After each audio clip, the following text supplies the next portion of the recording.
What's going on, workforce? Brian here, and today we're bringing you two interviews, one from GameStop and the other from GameWatch, coming out of the Tokyo FanFest for Shadowbringers. Now, before we begin, I want to shout out Nightcore Central. Thank you so much for being a part of the workforce. If you guys want to be like Nightcore, be sure to hit that like button. Be sure to make sure you're subscribed and be a part of the workforce, as well as let us know and leave us a comment below.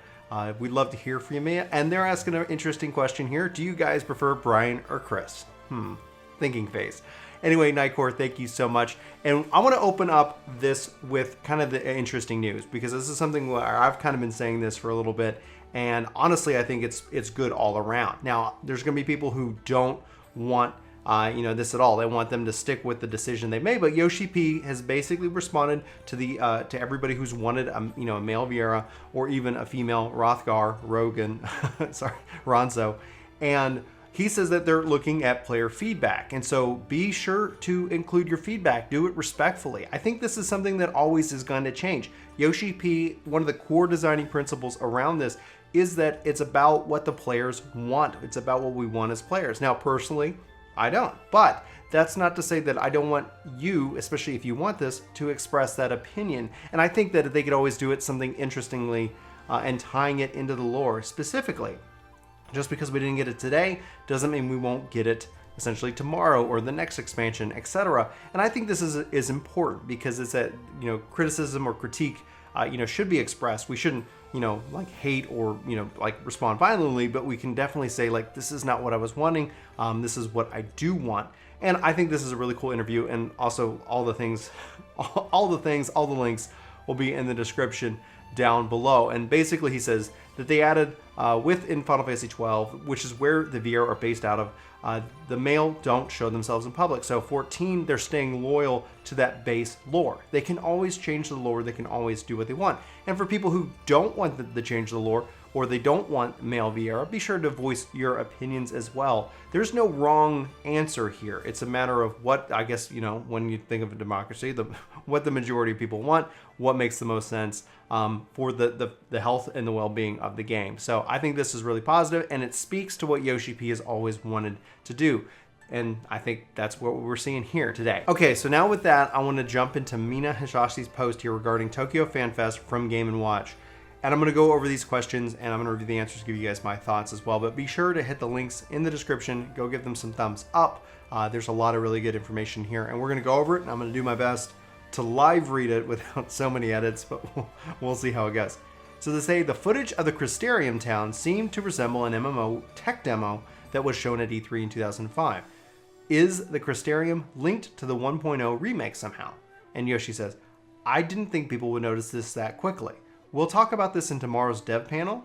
The two guests were created the world that you have been adventuring in since 2.0, and it will be a fascinating session that the section focused on how the Crystarium was designed. If I talk about it now, the dev panel will have no impact. So then they ask, what dancer's main stat, what is it going to be? And he says, since it's ranged GPS, probably Dex. And they say, well, does that mean that the 4 jobs using Dex? Have you considered, to say, moving Ninja away to another category? And Yoshi laughs and says, please wait till mid-May for more information. Okay.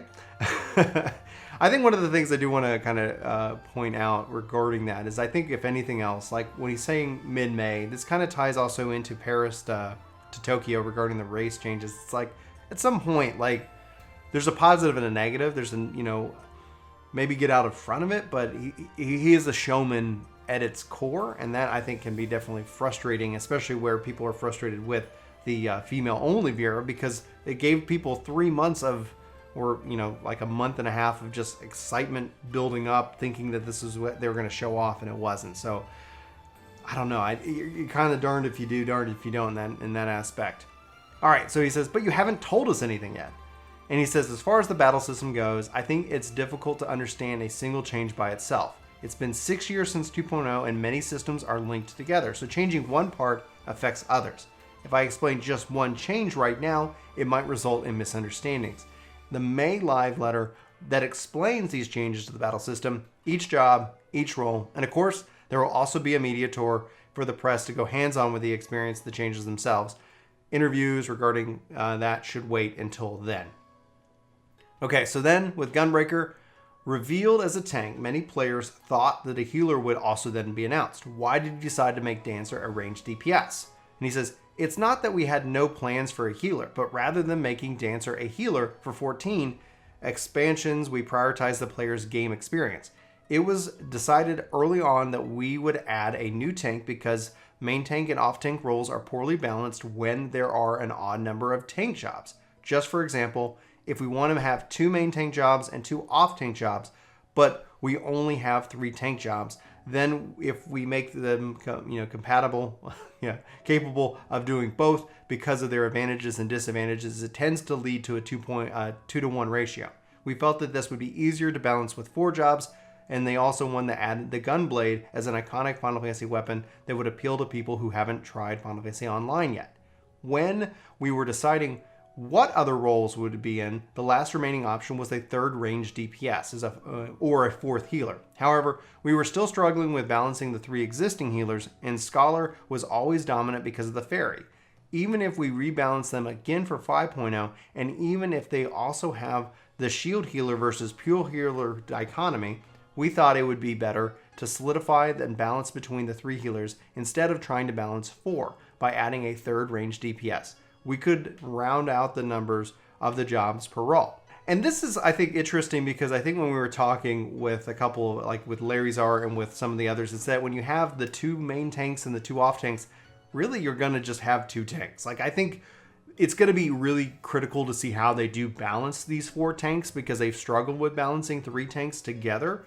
So I'm not saying that it's the right or the wrong move. I'm saying it's going to have to be a wait and see move when it comes down to these tanks specifically, because if the meta becomes that the 2 off tanks are the tanks you take in for these raids, for these savage raids, because they can output more damage, being that they're the off tank, then that ends up being, and they kind of end up, saying, sorry, other tanks, these are the 2 that you want to play regardless, and you still then have the same problem that you have today. So it's going to be neat to see what the balance and how these relate. Now, regarding the healer versus the ranged DPS, it makes sense. We only had 2 melee or 2 ranged physical DPS jobs. I keep saying melee for some unknown reason.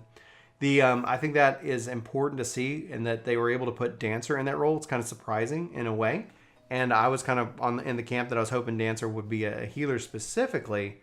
But they do kind of call out the same problem they're talking about with the main tank and off tank. How do they balance these jobs together? And I think that's going to be a big task come 5.0 and going forward in the game, as we have so many different jobs and so many different possibilities. We're just going to have to wait and see. So then they say, will 14's Dancer be similar to 11's, or is there going to be something new? And he says it's new. For the ability names and the effects as such, it's a 14 style to sprinkle in elements from past Final Fantasy games. But while it may give the impression of past Dancer jobs, Final Fantasy XIV's will be a unique experience that is similar yet dissimilar. For example, Samurai was the same way we went from Final Fantasy XI's warrior type Samurai to a Ronin wearing a casual kimono. This and it fleshed out the design and the concept as such. Similarly, we want 14's Dancer to be unique while also invoking nostalgia. So then they ask, it looks like Dancer will have the same animations for both male and female. Did you consider differentiating them? And Yoshi responds, if we do that for one job, then people will tell us to do it for the other jobs too. So true.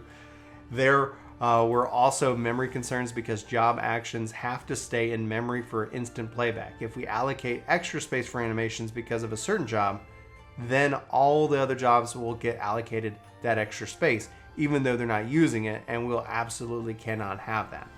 So that's fascinating to know, talking about from an engineering perspective, if they extend it, then it makes sense that they would have to do it for everybody, and then they would have to, and then people, then the excuse is like, you did it for here, and the memory's there and you're not using it.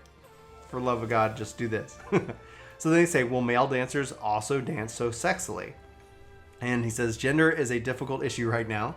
And personally, I don't like the stereotype that dancing equates to sexiness. The reason why dancers dance is explained as a part of the job quest and is part of the world folklore. And this reason doesn't differentiate between the genders. They dance to encourage their allies to defeat their enemies. And the encouragement dances don't have anything to do with being sexy. Dances in real life have a long history behind them, and many too come off from gender stereotypes of how males and females should be. If we reference them too much, then with the animations, we will lean too far in one way or the other. So then when we saw the first samples of, I told them, don't do that. It's fine to use certain step elements, but if you adopt the movements themselves, then the gender distinction becomes too much. So it was difficult to work with. This is a difficult era. And I have to say, like, yeah, like if you think of like, especially modern dances like twerking, twerk to raise. I think that was a common phrase that people said. I don't know, like when I'm reading this, and I think that he's definitely trying to, I guess, very tiptoe through what it should be, because like stereotypes of dancing and sexiness, then why obviously show the Viera? Like why obviously show the moves? Like that in and of itself like equates like the feminine form and the dance, the dancing in and of itself. Like I think his answer contradicts what they showed in the trailer and even with the job itself. But that's just my opinion. This answer just seems a little bit weak sauce in my opinion. So then he asks, why did you ask Tetsuro Nomura to do a character design for the new high-end raid, and what were the players' reactions? And so they say, first of all, I think Tetsuro-san is a true genius, and his character designs and the setting and the worlds that he comes up with through those characters. As a fan, I feel ashamed that online Final Fantasies don't really have that same essence. Since he's so busy, I wasn't sure how much he'd be able to do, but I made a quick request back then. He drew us an illustration for ARR's 3rd anniversary. Last summer, I asked if he could design one of the key characters for our new raid, Eden, and he said that that'll probably be okay, although it actually seemed to be quite a struggle. But he came through for us, and not only is it very Tetsuna in its design, it's also going to push us to adjust our modeling in order to recreate it in Final Fantasy XIV. The younger Final Fantasy fans are very familiar with Tetsuna-san's art, so I hope this will help them continue to enjoy Final Fantasy XIV as a Final Fantasy theme park. Tetsuna-san worked with Final Fantasy XI early on, but he hadn't done anything for 14 yet, so I begged him and he gladly agreed. I think that the monsters that he's working on right now will also be incredible, but it'll be a long time before you're able to see them. Makes sense. So then they ask, we haven't heard anything about what kind of story Eden will be. Is it related to 5.0 story? And Yoshi says, yes. I think that as the raid that takes place in the first world, not the source, the raid is based upon a major problem that you'll be tackling in the first world. So far, we've gone through Bahamut, Alexander, and Omega. And this time, we're going to be returning to a very basic Final Fantasy element, a classic Final Fantasy style, if you will. Anyway, we're putting together the first sets of floors, and we have some mechanics that will confuse and surprise you. They're so good that the devs were grinning with pride when they came up to show me. So then they ask, will you be using some kind of new content to show the system where defeating Sin Eaters restores weather and nighttime? And Yoshi says, as you progress through the main story, you'll unlock areas and restore night to them. It'll be like there is light oppressing you from all sides, and then the world of darkness paints over it with darkness. Since the story's progression differs by person, different players may see the same area in different ways. That's going to be really cool and exciting just to see that in and of itself. That's really, really cool to see. So then they say, so it's going to be an individual mechanic, and Yoshi says, yes, it's actually linked to the main story quest. So will we be able to travel between the first world and the source? And Yoshi says, it's possible with the World of Light's power of the Echo. It's extremely convenient setup, but the Echo allows you to cross between dimensions and parallel worlds. During the World of Darkness arc in patch 3.4, the former Warriors of Light from the first world abandon their lives to come to the source. But there is a way to move without doing that, which will also be explained in the MSQ. You can think of it as something that amplifies the power of the Echo. Relax, your Warrior Light won't be dying once you've been there. You'll be able to teleport. Fantastic.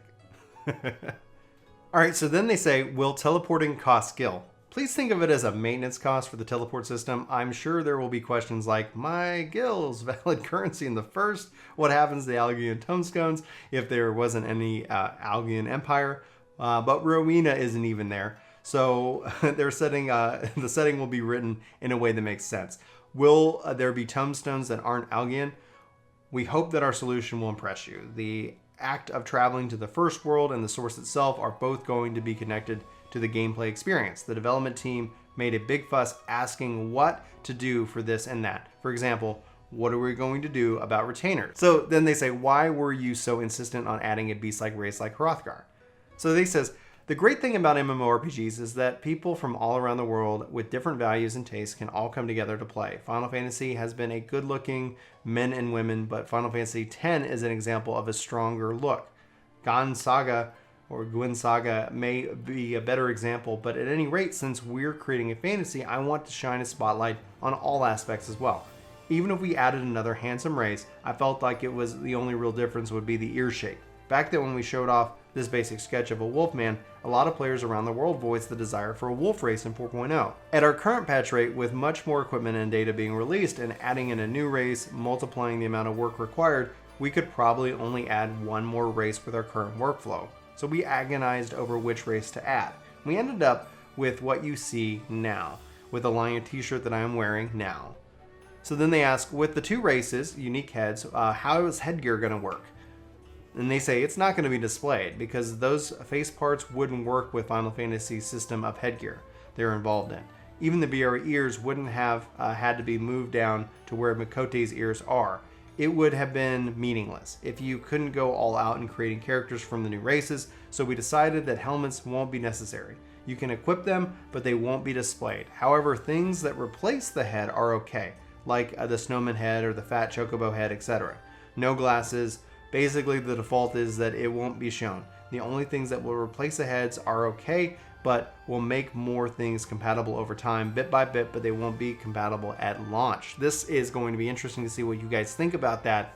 Honestly, I'm fine with it, but it also kind of seems a little bit lazy in the sense that, okay, there are so many things, like with each piece of gear, how do we make it fit these different races and things like that for that. So I think it ends up being probably the cheap form of going forward with this, and then they're going to make things compatible over time, just like they've done with flying and different mounts and things like that. So it makes sense, but it's probably going to fall into the eggy glamour system, if we will, where it's like, yeah, we'll do it, and then it just becomes this thing where people are going to ask about it nonstop at these at Q&As. And so it's like, oh, can we get glasses? It's like, glasses would be great, right? Because they don't affect your ears, but the default will be that. And oh man, so that's going to take some time, and we'll have to see how it goes from there. I'm sure that is going to be frustrating, but the best thing you can do is voice your thoughts on what piece of gear you want to see made compatible, and then it's just a matter of them modeling that out for everybody.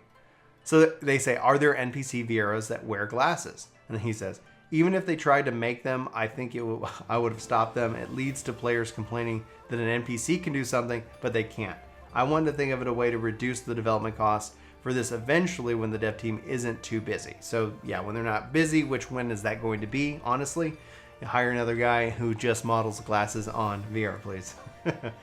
So when they say, when did you decide to implement a female-only VR and a male-only Hrothgar? So he says, it was during Return to Ivalice, around 3 months after 4.0. Viera was confirmed then, and Hrothgar came out at the same time when we were discussing plans with Moseno-san.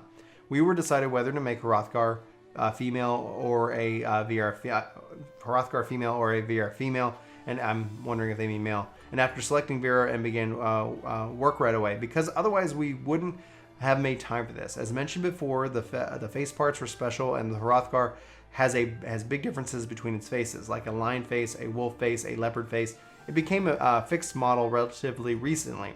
Viera was done right before Paris FanFest, and the Hrothgar was done recently. So they say, how big are the Hrothgar and the Viera? Viera is taller than the Rogadins, but are the Hrothgar bigger too? And he says, since the Hrothgar have hunched backs, it depends on your definition of bigger. If they stand up straight, I think that they would be taller than Rogadins. They're also more muscular than Rogadins, so that they are well suited for armor and have a heroic look. Their appearances will also be completely different depending on how the player creates them. We argue a lot over the default settings of the character creator and what it should be. So they say, they seem relatively smooth for a beast race. Can we make them hairier? No. It is not possible without hardware and graphics engines improvements, and if we added fur, it wouldn't run. Business Division 5 does have a fur engine, but once you put 3 together, it stops working. However, we do plan on using textures to make them look that way. I think you'll find that it works better than expected, and you'll have to try it for yourself. Fascinating stuff. Like I'm really curious to see what they do and where they take the engine itself with over time. So it says, we learn the shocking truth that Lala Fells, or rather dwarves, are considered a beast tribe in the first world. However, it is the Garlean Empire that defined the term beast tribe. Does the Garlean Empire exist in the first world? And he says, if you think about the world, beast tribe exists in Japanese too. Similarly, you can think that it is a standard vocabulary for the first world too, used to refer to species that are less civilized than humans. The Garlean Empire didn't designate them as a beast tribe. They just don't fit in with the rest of the first world. The lore book also goes into this. What's considered to be a beast tribe depends on the era and the politics at the time. For example, if the Garlean Empire had conquered the entire source world, they may have designated all other races as beast tribes. So then he says, do dwarves say rally ho? He said, let's not go there. They better say rally ho. They better say rally ho. Do the beast tribes of the first world summon primals? Do they even need them? Who knows? Since it's a split-off world, there's a high possibility that the phenomenon of summoning a primal by using a lot of Aether and praying hard could occur in parallel worlds as well. Whether this relates to primals appearing in 5.0 is a different story, but we know we're getting something, like with the fairies and whatnot. I guess we'll have to wait and see. Do dwarves look the way they do because of historical dwarves? Yes. If the dwarves accept you as their ally, then perhaps one day you'll be able to wear dwarf helmets as well. If you do, then you'll look just like one of them. Earlier, we saw someone on social media mentioning how that the white mage Lami didn't wear a beard and a helmet despite coming from the first world. And then there's a reason for that too. So they say, will the dwarves have beast tribe quests too? It's possible. The dwarves also have factions that fight each other. Although that from our eyes it might look like a children's fight, you may see quests revolving around mediating between them. Does the MSQ change if you go into the dwarf base as a Lala Fell? Remember, you're not wearing a helmet or a beard. They might think of you as a dwarf that's abandoned dwarven laws. This is one of the interesting points about creating a new world and a fantasy. Fascinating. Is that linked to why their houses are Lala Fells-ized? Maybe not. Lala Fells are popular around the world. In 4.0, when we showed the Alraz tribes living arrangements in Azim Steppe, we had people wanting to see Mikotes and Elzenhums as well.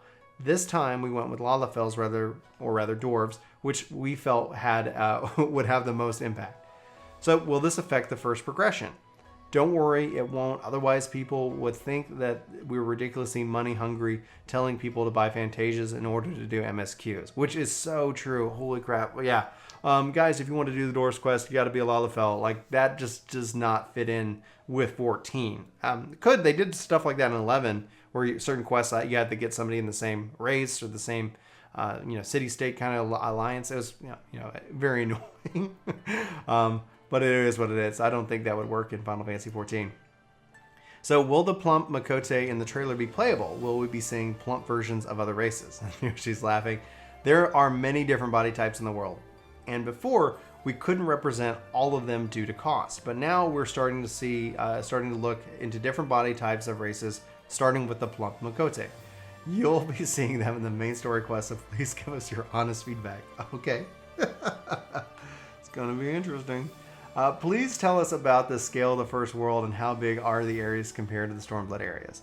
So this is, I think, going to be pretty standard. It won't be less. It won't be, might be a little bit bigger. The areas are fairly dense. The Norvant is comparable to the 3 states of Eorzea. To put it simply, Norvant is around the same size of what is called Eorzea to the source, and everything else has been taken over by light, resulting in an empty, pure white space taking up the rest of the world. And you'll be able to experience this in the areas as well.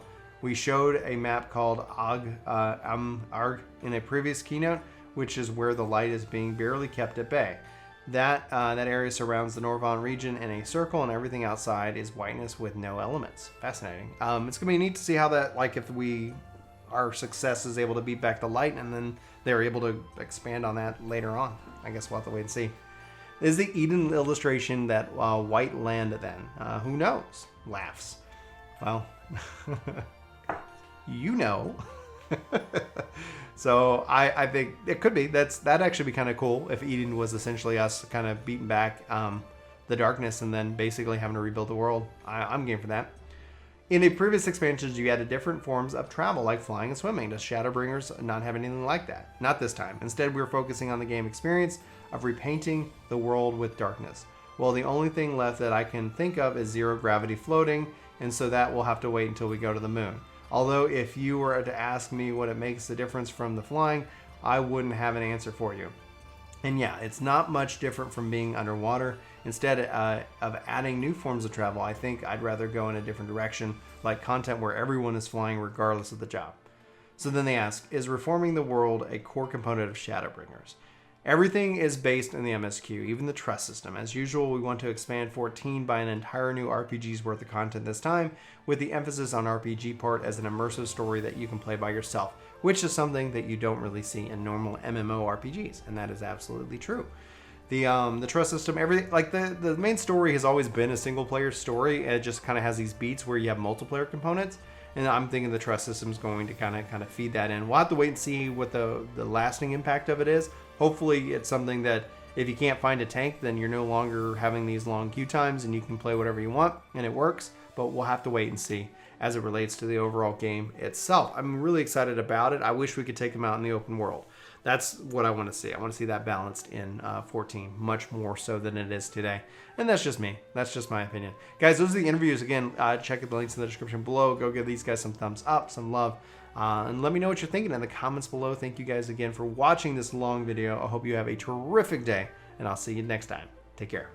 Hey guys, it's me, Brian. Thanks so much for watching this video. If you're new here, we hope you hit that subscribe button. Check us out. We talk a lot about video games, and we hope to at least hear from you in the comments below. We also try to respond to our comments. You know, we really appreciate the comments, the discussion, all the various points of view that everybody is so kindly, I guess, and politely or impolitely shares with us from time to time. So anyway, guys, again, thanks for watching this video. We hope you hit that like button. We hope you hit that subscribe button. Come back for more content each and every day. We post a lot around here, and we'd love to hear from you about what you like about video games and everything, and especially if you have any questions that you're stuck on in anything. So anyway, signing off. See you next time.